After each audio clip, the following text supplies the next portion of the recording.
হরে কৃষ্ণ, রাধে রাধে জানাই সকলকে। আমি হলাম গোবিন্দের চরণের একজন নগণ্য সেবাদাসী। তাই গোবিন্দের চরণ স্মরণ করে আজ আমি আবার এসেছি একটি গুরুত্বপূর্ণ কথা আলোচনা করার জন্য, যেটা আমাদের সকলের জীবনে খুবই গুরুত্বপূর্ণ। সেই সম্বন্ধে আজ আমি আলোচনা করব। তো আমি যখন গোবিন্দের চরণের নগণ্য সেবাদাসী, তাই আমি সবার আগে গুরুদেবকে প্রণাম জানাই, কারণ গুরু ছাড়া এই গোবিন্দের পথ যাওয়া তো খুব অসম্ভব ব্যাপার। তাই আগে সবার আগে আমি গুরুদেবকে আমার প্রণাম জানাই।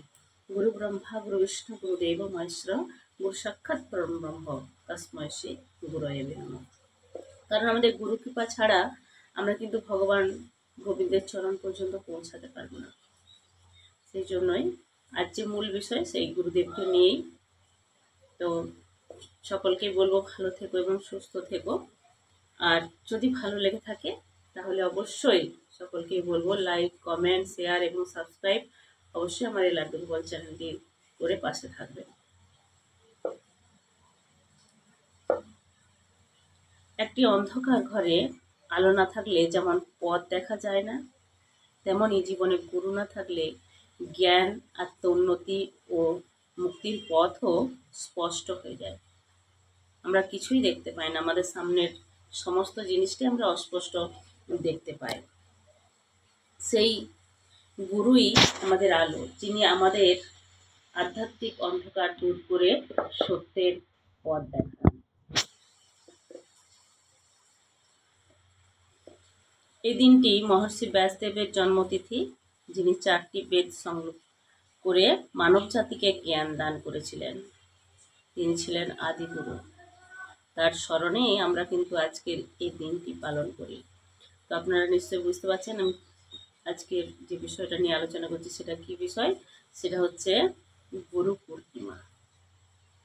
এই গুরু পূর্ণিমাকে নিয়ে আমরা আলোচনা করব। কেন আমরা গুরু পূর্ণিমা করে থাকি, বা এই গুরু পূর্ণিমা কখন হয়, কত তারিখে হয়, এর মাহাত্ম্য কি, সেটা নিয়েই আজ আমরা আলোচনা করব।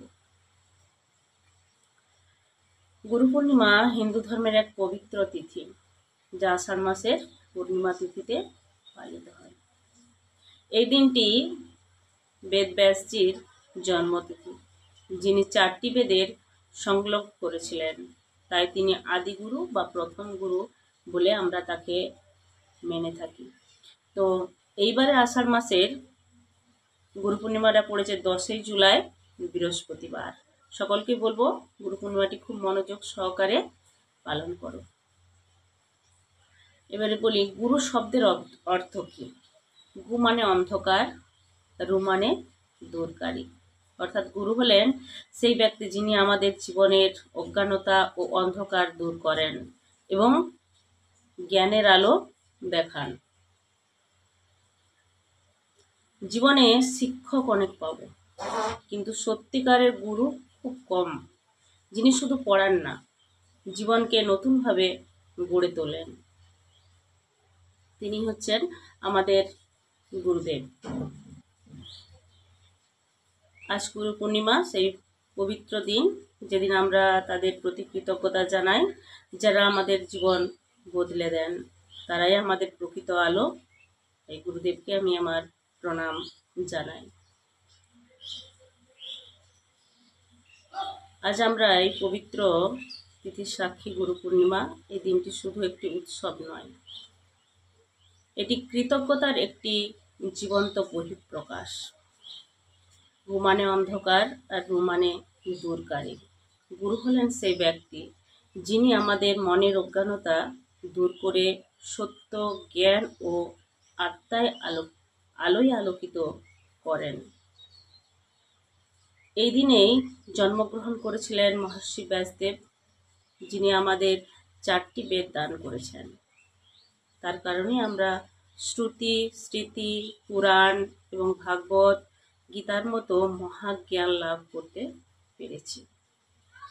তাই তাকে বলা হয় আদিগুরু বা প্রথম গুরু।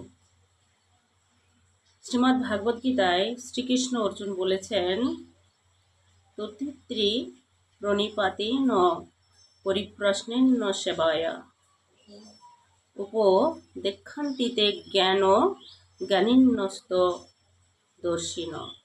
অর্থাৎ গুরুদেব প্রতি নম্রভাবে প্রশ্ন করে তাদের সেবা করলে তারা তোমাকে সত্য জ্ঞান দান করবেন। কারণ গুরু ছাড়া জীবনের করুণাহীন এক নৌকা, যে পথ হারায় গন্তব্য খুঁজে আমরা গুরু ছাড়া পায় না।